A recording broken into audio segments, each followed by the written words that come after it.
ప్రభువైన యేసుక్రీస్తు వారు యోహానును, యాకోబును, పేతురును ఈ ముగ్గురిని కూడా వెంటబెట్టుకొని రూపాంతరపు కొండ మీదకి ఎక్కాడంట. ఏ కొండ? రూపాంతరపు కొండ, లేదా దీన్ని తాబోరు కొండ అని కూడా పిలుస్తారు. ఏ కొండ? తాబోరు కొండ, ద మౌంట్ ఆఫ్ ట్రాన్స్ఫిగరేషన్, రూపాంతరం చెందినటువంటి కొండ. ఈ కొండ మీదకి ఎవరెవరిని తీసుకెళ్ళాడు ప్రభువారు? పేతురును, యాకోబును, యోహానును. దేవునికి స్తోత్రం కలుగును గాక. 6 దినములైన తరువాత పేతురును, యాకోబును, యాకోబు సహోదరుడైన యోహానును వెంటబెట్టుకొని ఎలాంటి కొండ? అక్కడ చెప్తున్నాడు, ఎత్తైన కొండ మీదికి ఏకాంతముగా పోయి వారి ఎదుట రూపాంతరము పొందెను. దేవునికి స్తోత్రం కలుగును గాక. ప్రభువైన యేసుక్రీస్తు వారు ఎత్తైన కొండ మీదకి తీసుకుని వెళ్ళారు ఈ ముగ్గురు శిష్యుల్ని కూడా. ఇది ఆధ్యాత్మికంగా ఏం సెలవిస్తుంది అంటే, ఏ విశ్వాస అయితే, ఏ భక్తుడైతే ఎత్తైనటువంటి ప్రార్థనా అనుభవము, ఎత్తైన ఆధ్యాత్మిక జీవిత అనుభవము, ఎత్తైనటువంటి విషయాల మీద ఆలోచన ధ్యాస కలిగి ఉంటారో వారి ఎదుట దేవుడు తన మహిమను కావాలని చూపిస్తాడన్నమాట. తన యొక్క ఆధ్యాత్మిక జీవిత ఎత్తులను బట్టి అందరూ బాగా గమనించాలి. అందరికీ కాదు, శిష్యులు వాస్తవానికి 12 మంది ఉన్నారు ఇంకా యేసుక్రీస్తు ప్రభువు వారికి. కానీ 12 మందిని కూడా రూపాంతరపు కొండ మీదకి, ఎత్తైన కొండ మీదకి తీసుకుని వెళ్ళలేదు ఆయన. ఆయన ఎవరిని ఆ ఎత్తైన కొండ మీదకి తీసుకెళ్ళాడు అంటే, ఎత్తైన ప్రార్థనా జీవితం, ఎత్తైన ఆధ్యాత్మిక జీవితం, ఎత్తైనటువంటి ఉన్నతమైనటువంటి ఆత్మీయ అనుభవాలు కలిగిన ఆ ముగ్గురిని మాత్రమే తీసుకెళ్ళాడు. దయచేసి గమనించండి, అక్కడ యేసు పక్షపాతం చూపించినట్టు కాదు. మిగిలిన వాళ్ళు కూడా తీసుకెళ్ళి ఉంటుంటే బాగుండేది కదా ప్రభు అంటే, వారు అంతటి ఎత్తుల్లోనికి రాలేదు. మీకు గుర్తుందా? నేను మొన్ననే చెప్పాను, శిష్యులారా నేను ఎవరిని మీరందరూ అనుకుంటున్నారు అని యేసు అడిగినప్పుడు ఆ శిష్యులందరూ కూడా, పేతురు తప్ప, ఏమన్నారు? నువ్వు బాప్తిస్మం ఇచ్చి యోహాను అని అనుకుంటున్నారయ్యా, నువ్వు ఏలియావని అనుకుంటున్నారయ్యా, నీవు ఇర్మియా అని అనుకుంటున్నారయ్యా, లేదా ప్రవక్తలలో ఒక ప్రవక్తవని అనుకుంటున్నారా అని అన్నారు. దేవునికి స్తోత్రం కలుగును గాక. కానీ ఎవరైనా అందులో నీవు సజీవుడైన దేవుని కుమారుడైన క్రీస్తువయ్యా అని ఎవరైనా క్రీస్తుని క్రీస్తులాగా, దేవుని దేవునిలాగా గమనించి హృదయంలో స్పృశించి దేవుని దేవుడు అనే పదం వాడి ఎవరైనా ఫైండ్ అవుట్ చేయగలిగారా? కనుక్కోగలిగారా? ఒక్క పేతురు మాత్రమే. నువ్వు ఎవరో అంటావేంటయ్యా? నీవు సజీవుడగు దేవుని కుమారుడవైన క్రీస్తువి. యేసు దైవత్వాన్ని, యేసు యొక్క మహోన్నత లక్షణాలను, యేసు పరలోకము నుండి దిగి వచ్చిన దేవుని కుమారుడు, మానవ అవతారము, సాక్షాత్తు దైవము అని పేతురు గమనించండి. దేవునికి స్తోత్రం కలుగును గాక. సో కాబట్టి దేవుడు పేతురుని పైకి తీసుకెళ్ళాడు. ఉన్నతమైనటువంటి అనుభవం, ఎత్తైన కొండ మీదకి వారిని తీసుకెళ్ళాడు. దేవుడు అందరినీ ఎత్తైన స్థలాల మీద ఉంచడు. చాలా తక్కువ మందిని ఎత్తైన స్థలముల మీద అనుభవాలలోనికి తీసుకుని వెళ్తాడు. ఎవరెవరి అంటే, నాకు దేవుడు తన గొప్పతనం, దేవుడు తన మహిమ, దేవుడు తన శక్తి, తన ప్రభావము నాకు అర్థం కావాలి అనుకున్న వారిని ఎత్తైన ఉన్నతమైన అనుభవాలలోనికి తీసుకుని వెళ్తాడు. నేను ఎప్పుడు చెబుతుంటాను కదా, దావీదు కూడా అదే కోరుకున్నాడు. దేవా, నేను ఎక్కలేనంత ఎత్తైన కొండపైకి నన్ను ఎక్కించు. దేవునికి స్తోత్రం కలుగును గాక. ఉన్నతమైన ఆత్మీయ అనుభవాలు అనుభవించాలనుకున్న వాళ్ళు, ఎత్తైనటువంటి కొండలపైకి వెళ్ళాలనుకున్న వాళ్ళు మాత్రమే దేవుని ముఖ దర్శనం చేసే అవకాశం ఉంటుంది. అక్కడ అదే చేసేది. చూడండి, ఏకాంతముగా పోయి వారి ఎదుట రూపాంతరము పొందెను. పేతురు, యోహాను, యాకోబుల ఎదుట రూపాంతరం పొందెను. ఇంతకీ రూపాంతరం అంటే ఏమిటి? ఉన్న రూపము అంతరించడం. రూపం ప్లస్ అంతరం, రూపాంతరం. రూపం అంతరించడం. ఏ రూపం అంతరించింది? అంతవరకు యేసు వారందరితో సామాన్యమైన మనిషిలాగే తిన్నాడు, సామాన్య మనిషిలాగే ఉన్నాడు, సామాన్య మనిషిలాగే మాట్లాడాడు, సామాన్యమైన మనుషుల్లాగే మసులుకున్నాడు. వారందరినీ పట్టుకొని, రండి, ఈరోజు మీకు ఒక అద్భుతమైన దర్శనం చూపిస్తాను, రండి, మీకు ఒక ఉన్నతమైనటువంటి వింత చూపిస్తాను అని చెప్పి ఆ ముగ్గురును కూడా పైకి తీసుకుని వెళ్ళాడు. అర్థమైందండి? దేవునికి స్తోత్రం కలుగును గాక. పైకి తీసుకుని వెళ్ళి తను అంతవరకు యేసు ఏ రూపముతో కనిపించాడో, అంతవరకు యేసు ఏ ముఖముతో కనిపించాడో, అంతవరకు యేసు ఏ విధంగా వారితో మాట్లాడాడో, అలా మానవ సంబంధమైన ప్రతి లక్షణము, మానవ సంబంధమైన ప్రతి క్యారెక్టరు ఆ రూపాంతరపు కొండ మీద అంతరించిపోయాయి. దాన్నే రూపాంతరము అని పిలుస్తాం. అర్థమైందండి? రూపము అంతరించుకుపోవటం. సో ఆ రూపం అంతరించుకుపోయి ఏ రూపం వచ్చిందట చెప్తున్నాడు. ఆయన ముఖము, అబ్బా, దేవుని స్తోత్రం కలుగును గాక. యేసు అప్పటి వరకు ఉన్నటువంటి ముఖము అంతరించిపోయి ఎలాంటి ముఖము కనిపిస్తుందట? సూర్యుని వలె ప్రకాశించెను. ఆయన వస్త్రములు, యేసుక్రీస్తు యొక్క వస్త్రములు వెలుగు వలె తెల్లని వాయెను. వెలుగు వలె, రంగు వలె కాదు, తెల్లని రంగు కాదు, వెలుగు వలె తెల్లని వాయెను. దేవునికి స్తోత్రం కలుగును గాక. వెలుగులో నుంచి వచ్చేటువంటి ఆ కాంతి, ఆ ధగధగలు, దానితో కూడుకున్న తెలుపు మనం చూడగలుగుతామా? చాలా తీక్షణంగా ఉంటుంది. వెలుగు వలె తెల్లని వాయను. అలా తెల్లగా అయిపోయిన తర్వాత ఇంకొక అద్భుతమైన విషయం జరిగింది ఆ కొండ మీద. ఏలియాయు, మోషేయు వారికి కనబడి, ఎవరు? పేతురుకు, యోహానుకు, యాకోబుకి. ఈ ముగ్గురికి కూడా ఇద్దరు కనిపిస్తున్నారట. ఎవరెవరు? మోషేయు, దేవునికి స్తోత్రం కలుగును గాక. ఏమండి? మోషే, ఏలియా పాత నిబంధనకు సంబంధించిన వాళ్ళు, అవునా కాదా? పేతురు, యాకోబు, యోహాను వీళ్ళు ఏ నిబంధనలో కనిపిస్తారు మనకు? క్రొత్త నిబంధనలో కనిపిస్తారు. సుమారుగా పుస్తకాల ప్రకారం చూసుకున్నా కూడా, సుమారుగా పుస్తకాల ప్రకారం 2 నిబంధనల మధ్య కాలం సుమారుగా 500 సంవత్సరాలు గ్యాప్ ఉంది. పాత నిబంధనకు కొత్త నిబంధన 500 సంవత్సరాలు.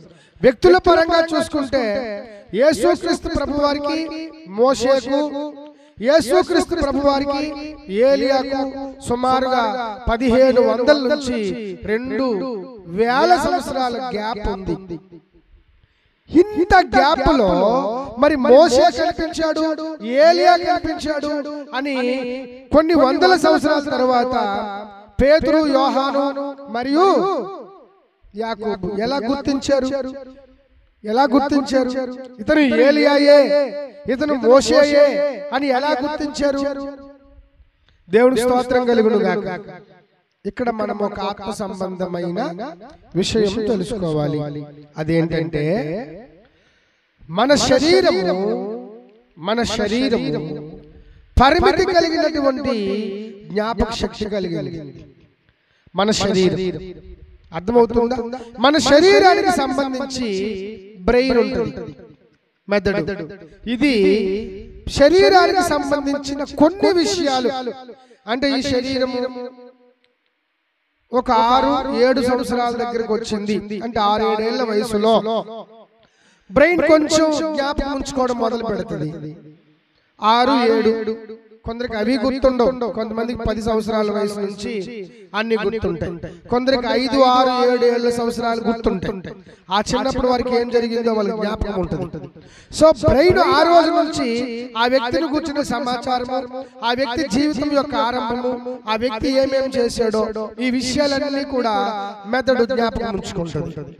అన్ని విషయాలు జ్ఞాపకం ఉంచుకుంటుంది. మళ్ళీ వాడు ఒక 70 ఏళ్ళకో 80 ఏళ్ళకో చచ్చిపోయినంత వరకు, అంటే 7 సంవత్సరాల నుంచి 70 సంవత్సరాల వరకు ఈ బ్రెయిన్ జ్ఞాపకం ఉంచుకుంటుంది. కానీ 1500, 2000, 3000 సంవత్సరాల చరిత్ర, అప్పుడు జరిగిపోయిన విషయాలు ఈ బ్రెయిన్ గుర్తుంచుకుంటుందా? గుర్తుంచుకోలేదు. శరీరమునకు మితులు, శరీరమునకు పరిమితులు ఉన్నాయి. కాబట్టి ఇప్పుడు దేవుడు ఒక అద్భుతమైన విషయం చెప్తున్నాడు ఇక్కడ.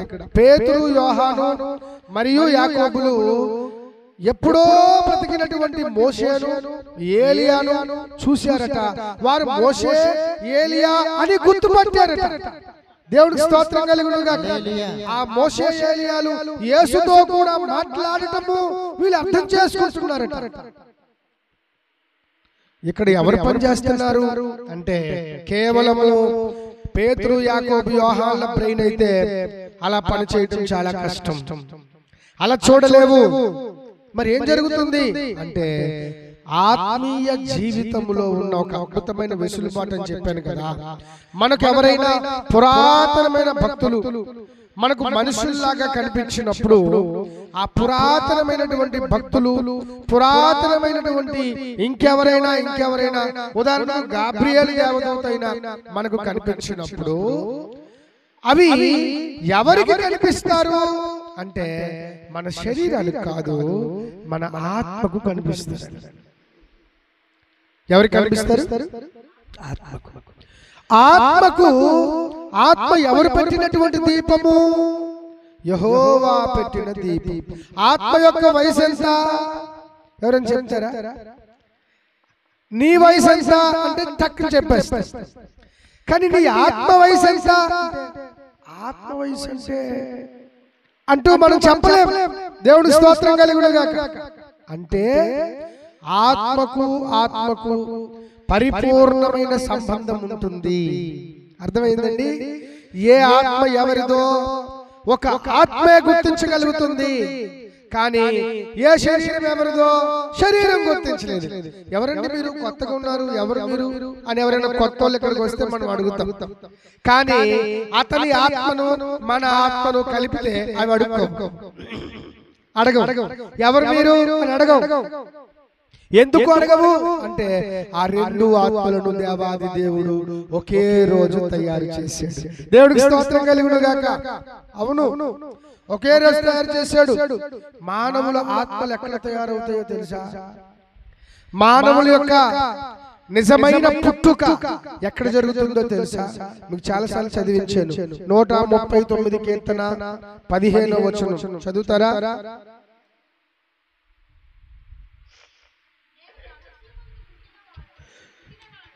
నేను రహస్యమందు పుట్టిన నాడు భూమి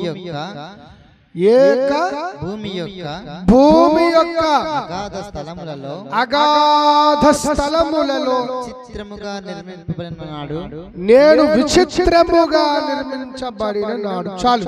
దేవునికి స్తోత్రం కలుగును గాక. ఎలా పుట్టాడట? రహస్యముగా పుట్టిన నాడు. రహస్యముగా పుట్టిన నాడంటే ఎవరు చూడలేదేమోలేండి అని అనుకోవటానికి లేదు. ఎందుకంటే క్రిందనే అంటాడు, ప్లేస్ కూడా చెప్తున్నాడు. భూమి యొక్క అగాధ స్థలములలో నేను విచిత్రముగా నిర్మించబడినాడు. దేవునికి స్తోత్రం కలుగును గాక. భూమి యొక్క అగాధ స్థలములలో మానవ ఆత్మలు దేవుడు నిర్మాణం చేస్తాడు. అర్థమైందా? అందుకే హైందవ సహోదరులు భూమిని ఏమని పిలుస్తారంటే మాతా అని పిలుస్తారు. భూమిని భూమాత అని పిలుస్తారు. ఎందుకు అలాగంటారు అంటే మనుషుడు తల్లి గర్భములో పుట్టక ముందు భూగర్భములో పుడతాడన్నమాట. దేవునికి స్తోత్రం కలుగును గాక. అవును, అక్కడ పుడతాడు. అర్థమైందండి? కాబట్టి నేను భూమి యొక్క అగాధ స్థలములలో నిర్మించబడిన నాడు, విచిత్రముగా నిర్మించబడిన నాడు అంటున్నాడు.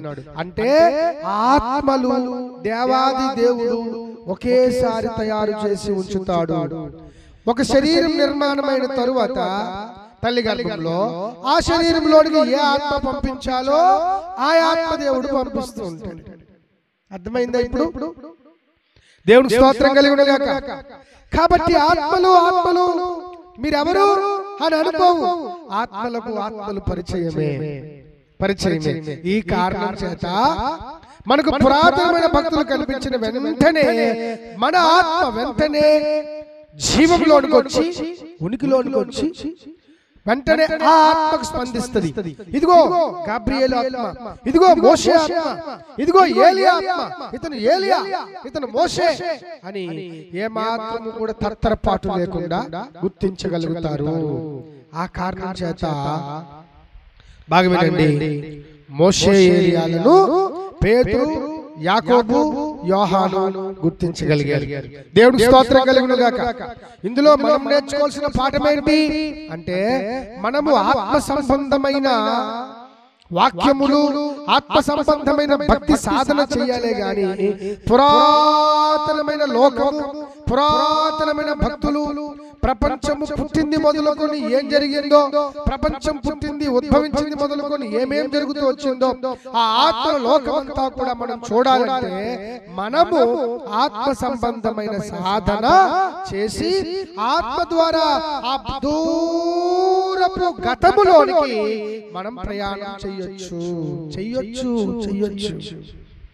దేవుని స్తోత్రం కలుగును గాక. టైం ట్రావెల్ అంటారు కదా, టైం ట్రావెల్ చూసారా? అంటే మనకున్న వెనుక సమయానికి మనందరం ప్రయాణం కట్టుకొని వెళ్ళడం. ఉదాహరణకి 1800 సంవత్సరం ఇక్కడ కూర్చున్న వాళ్ళు ఎవరికి తెలియదు. ఇప్పుడు 2024లో ఉన్నాం. మనం పని కట్టుకొని మనం టైం ట్రావెల్ చేయాలి. ఎక్కడికి వెళ్ళాలి? ముందుకు కాదు, బాగా వెనక్కి వెళ్ళాలి. 1800 సంవత్సరం, 1900 సంవత్సరం, ఇది 2000 సంవత్సరం. అంటే ఇప్పుడు ఎన్ని 2 శతాబ్దాలను మనం వెనకకి వెళ్ళాలి. ఎలా అంటే మనము చేయలేము, మన ఆత్మ ఖచ్చితంగా ఆ ప్రయాణం చేయగలదు. దేవునికి స్తోత్రం కలుగును గాక. టైం ట్రావెల్ ఉంది. అర్థమైందా? చూడండి, గత కాలంలో ఏం జరిగిందో లేదా రాబోయే కాలంలో ఏం జరుగుతుందో దీర్ఘదర్శులు, ఆనాటి ప్రవక్తలు చూడాలి, చెప్పాలి అంటే వారు కూడా ఏం చేసేవాళ్ళు అంటే టైం ట్రావెల్ చేసేవాళ్ళు. అర్థమైందండి? టైం ట్రావెల్ ఎవరు? ప్రయాణంలో కర్త అంటే మనిషి కాదు, మనిషిలాగే ఉంటాడు, వాడు అక్కడే ఉంటాడు, కానీ వాడి ఆత్మ అక్కడ ఉండదు. ఏమో తెలుసా? ఆ ఆత్మ 17వ శతాబ్దంలోనికి, 16వ శతాబ్దంలోనికి, మళ్ళీ 14వ శతాబ్దంలోనికి, ఇంకా కావాలంటే 1వ శతాబ్దంలోనికి టోటల్ గా ఆ ప్రయాణము చేసి ముగించేస్తుంది. దేవుడికి స్తోత్రం కలుగును గాక. మళ్ళీ అట్లా వెంటనే ఆత్మ లోపలికి వచ్చేసి మన ముందు కొంతమంది కూర్చుంటారు, భూమి మీదకి వచ్చి ఇలా కళ్ళు తెరిచి, బాబు నీకు పలానా టైంలో పలానా విధంగా జరిగింది అని టైం ట్రావెల్ చేసి వచ్చి చూసేసి చెప్తారన్నమాట. ఇంట్రెస్టింగ్ ఉంది కదా. దేవుని స్తోత్రం కలుగును గాక. టైం ట్రావెలింగ్ ఇప్పుడెప్పుడో కనుక్కున్నది కాదు, బైబిల్ గ్రంథంలో ఎప్పటి నుంచో ఉంది. నువ్వు అర్థం చేసుకోగలిగితే ఉంది. దేవుడు వారి ఆత్మను ప్రయాణంలోకి తీసుకెళ్తాడు. దేవుని స్తోత్రం కలుగును గాక. ఎంత చక్కగా పేతురు, యోహాను, యాకోబులు మోషే కాలాన్ని చూసేయగలిగారు. ఎవరి కాలాన్ని? నువ్వు ఆత్మీయుడు అయితే, నువ్వు ఆత్మ సంబంధమైన భక్తి సాధన చేస్తే నీకు కూడా ఒక సాధన చెప్తున్నాడు. జరగబోయే విషయాలు, జరిగిపోయిన విషయాలు నీ ప్రార్థనా శక్తి ద్వారా, నీ ఆత్మ ప్రయాణించడం ద్వారా సులువుగా తెలుసుకోవచ్చు. ఆత్మీయంగా బతకడంలో ఎంత మేలుందో చూడండి, ఎంత మేలుందో. టైం ట్రావెల్ బ్యాక్కే కాదు, టైం ట్రావెల్ ముందుకు కూడా చేయొచ్చు. గతంలోనికే టైం ట్రావెల్ కాదు, భవిష్యత్తులోని కూడా టైం ట్రావెల్ చేయొచ్చు. అదేలాగో అంటే దేవుని ఆత్మ చేత. రూపాంతరము అన్నాడు కదా, ఉన్న ఈ రూపము కూడా అంతరించాలండి.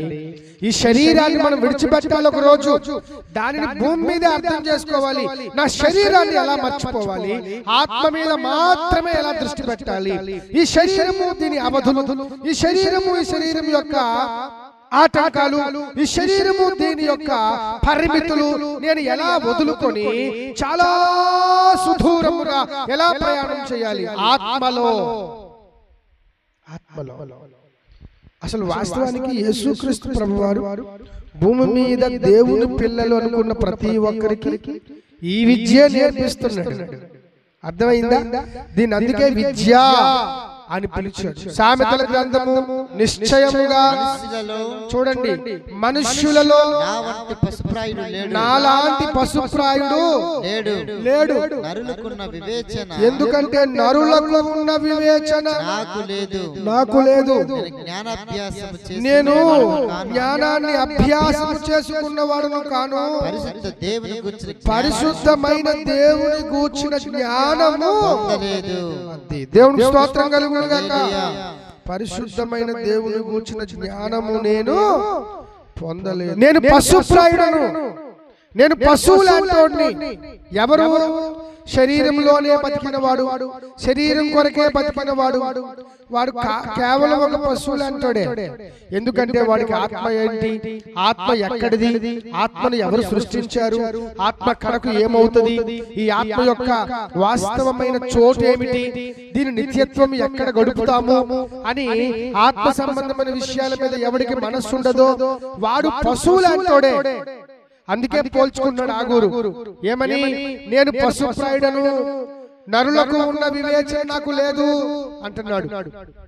వివేచన ఏంటా? వివేచన మహోన్నతుని విద్య, పరిశుద్ధ దేవుని గూర్చిన జ్ఞానము నాకు లేదు. జ్ఞానాభ్యాసం చేసుకోలేదు. ఏంటి అభ్యాసం అంటే? భక్తి సాధన. ఏం నేర్చుకుంటాం ఈ భక్తి సాధనలో అంటే? ఉన్న రూపము అంతరించిపోయి ఎత్తైన దేవుని రూపమును కూడా, దేవుని యొక్క గొప్ప రూపమును కూడా చూడగలిగే స్థాయిలోనికి మనం వెళ్ళిపోతాము. ఎంత గొప్ప సమానమైన స్థాయి దేవుడు ఇస్తున్నాడు తెలుసా? ఫిలిప్పీ పత్రిక సమస్తమును తనకు లోపరుచుకొన చాలిన శక్తిని బట్టి ఆయన, నోట్ దిస్ పాయింట్, బాగా వినండి, దేవుడు ప్రభువైన యేసుక్రీస్తు మన ఈ దీన శరీరమును తన మహిమగల శరీరమునకు సమరూపము గల దానిగా ఈ దీన శరీరం దీనికి పరిమితులు ఉన్నాయి. దీనికి కొన్ని విషయాలే తెలుసు, దీనికి మరికొన్ని విషయాలు తెలియవు. ఈ శరీరానికి లిమిటేషన్స్ ఉన్నాయి. ఈ దీన శరీరమును దేవుడట తన మహిమ శరీరమునకు సమానమైన శరీరం. అబ్బా, దేవుడికి స్తోత్రం కలుగును గాక. తన మహిమ శరీరం ఏంటా? మహిమ శరీరము ఇప్పుడు చదువుకున్నాం కదా, రూపాంతరపు కొండ మీద యేసు తనకున్న మానవ శరీర రూపమును అంతరింప చేసుకుని మహిమ శరీరముతో, తన ఒరిజినల్ రూపముతో, తన యొక్క నిజస్వరూపముతో ఆ ముగ్గురు భక్తులకు కూడా దర్శనమిచ్చాడు. అబ్బబ్బా, దేవునికి స్తోత్రం కలుగును గాక. ఎవరిల్లు అంటే కామన్ మనుషులు. పేతురు, యోహాను, యాకోబు కామన్ మనుషులే కాదా? దేవదూతలు కాదు కదా వాళ్ళు, కామన్ మనుషులు. సో మనకు కూడా దేవుడు ఏం చెప్తున్నాడంటే, మీరు కూడా మీ శరీరమును, ఈ దీన శరీరమును పట్టించుకోవడం మానేసి శరీరం మీద కాకుండా మహిమ శరీరాల మీద మనసు పెడితే నా మహిమ శరీరము మీ మహిమ శరీరము సమానమైన దానిగా నేను మారుస్తాను. అంటే నన్ను మీరు చూస్తారు, నేను మిమ్మల్ని చూస్తాను. నా సారము మీకు, మీ బలహీనతలు నాకు అర్థమవుతాయి. అలా మనం కలిసి ఆత్మల లోకములో దర్జాగా విహరించొచ్చు. దేవుడికి స్తోత్రం కలుగును గాక. టైం ట్రావెల్, ఆ టైం ట్రావెల్ నేర్పించింది ఎవరో కాదు, దేవాది దేవుడు.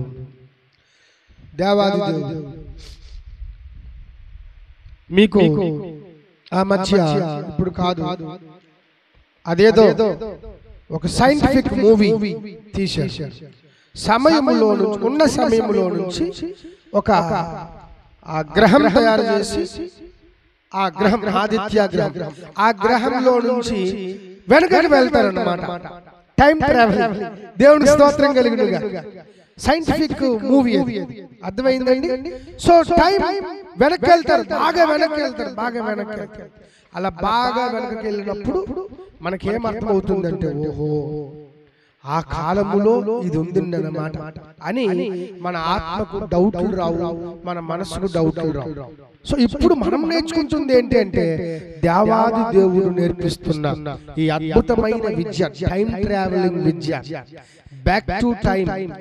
టైం వెనక్కైనా వెళ్ళొచ్చు, టైం భవిష్యత్తులోనికైనా మనం వెళ్ళి తప్పకుండా మన స్థితిగతులు కనుక్కోవచ్చు. దీన్నే మన పరిభాషలో, క్రైస్తవ పరిభాషలో ఏమంటామంటే, ప్రార్థన చేస్తే దేవుడు బయలుపరుస్తాడండి అంటాం. ప్రార్థన చేస్తే దేవుడు బయలుపరుస్తాడు. ఎలా దేవుడు బయలుపరుస్తాడు? ఇదిగో ఇలాగే, ఇలా వారి ఆత్మ మోషే ఆత్మతో, వారి యొక్క మనస్సు మోషే మనస్సుతో కనెక్ట్ అయిపోయి పరిచయాలు లేకుండానే మోషే వాళ్ళు గౌరవించారు. వెంటనే సాష్టాంగపడి నమస్కారం చేసి మోషే దేవుడితో చెప్తున్నారు, అంటే యేసు ప్రభుతో, ప్రభువా నీకు ఇష్టమైతే మోషేకు ఒకటియు, నీకు ఇష్టమైతే ఏలియాకు ఒకటియు, నీకు ఇష్టమైతే నీకు కూడా ఒక పర్ణశాల, ఒక చిన్న గుండం లాంటిది, ఒక చిన్న గుడి లాంటిది కట్టేస్తామయ్యా అన్నారు. దేవుని స్తోత్రం కలుగును గాక. దేవుడు దానికి ఏ సమాధానం చెప్పలే. ఎందుకు కట్టినవులే తెలుసా? అలాగాని వారు కడితే అదే పెద్ద ప్రపంచ యాత్రా స్థలంగా మారిపోయి విగ్రహారాధన ఎక్కువైపోతుంది. అర్థమైందా? అందుకే దేవుడు కట్టనివ్వలే. నిజానికి అక్కడ ఏమన్నా మోషే కనిపించలేదా అంటే కనిపించాడు, యేసు కనిపించలేదంటే కనిపించాడు. కానీ విగ్రహారాధనను అసహించుకున్న దేవుడు మళ్ళీ విగ్రహారాధన తానే ప్రోత్సహిస్తున్నట్టు అవుతుంది కదా. ఆ కారణం చేత అక్కడ మోషేకు, ఏలియాకు, యేసుకు పర్ణశాలలు అంటే గుడులు కట్టనివ్వలేదు. ఇది ఏం చెప్తుంది? కొత్త నిబంధనలో మనుషుల పేరిట, దేవతల పేరిట, దేవుళ్ళని వారి పేరిట ఏ రోజు గుడి కట్టకూడదు, ఏ రోజు చిన్న బొమ్మ కూడా చేసుకోకూడదు. ఎందుకంటే అది దేవునికి అసహ్యం. ఈరోజు చాలా మంది క్రైస్తవులను పిలువబడుతుంటూ కూడా తెలియక వారు గుడిలో దేవుడు దొరుకుతారని, ఏమంటే బొమ్మల్లో దేవుడు దొరుకుతారని అక్కడికి వెళ్ళి పాపం ఆరాధన చేస్తుంటారు. తెలియదండి వాళ్ళకి, తెలియక. ఇలా తెలియాలంటే ఏం చేయాలి? మళ్ళీ దేవుడు పని కట్టుకొని వీళ్ళ ఆత్మతో వచ్చి ఈ ఆత్మ దేవుడి ఆత్మ కలిసిపోయి వీడికి జ్ఞానోపదేశం చేయాలి. అప్పుడు గాని వీడికి అర్థం కాదు. దేవుడి స్తోత్రం కలుగును గాక. ఆత్మ సంబంధి అయిన వాడు అన్నిటినీ వివేచించును, వాడు ఎవడి చేత వివేచించబడడు అని రాసింది. అద్భుతం. దేవునికి స్తోత్రం కలుగును గాక. నువ్వు ఆత్మ సంబంధమేనా? ఆత్మ సంబంధమైన లోకము కొరకు, ఆత్మ సంబంధమైన భక్తి కొరకు సిద్ధం చేస్తున్నావా? అసలు నువ్వు పోరాడుతున్నది మనుషులతో, శరీరులతో, రక్త మాంసంతో కాదు. మరి ఎవరితో? దురాత్మ సంబంధమైనటువంటి, అంధకార సంబంధమైనటువంటి లోకనాథులతో మనం పోరాడుతాం. అంటే ఆత్మ విద్య నేర్చుకోవాలి వద్దా? ఈ విద్య చాలా మందికి రావడం లేదు. ఈ పూట పరిశుద్ధాత్మ దేవుడు మీరు 10 మంది ఉన్నా కూడా అద్భుతమైన ఉన్నతమైన విషయాలు మీతో మాట్లాడాడు. ఎవరికి అర్థమండి? క్రైస్తవులు కూడా తెలియవండి విషయాలు, తెలియవు గనుక దేవుని సంఘమా గమనించండి. దేవుడు సెలవిస్తున్నాడు, రూపాంతరపు కొండ అనుభవములోనికి కూర్చున్న మనమందరము వెళ్ళాలి. అర్థమైందా? ఏ కొండ అనుభవము? రూపాంతరపు కొండ.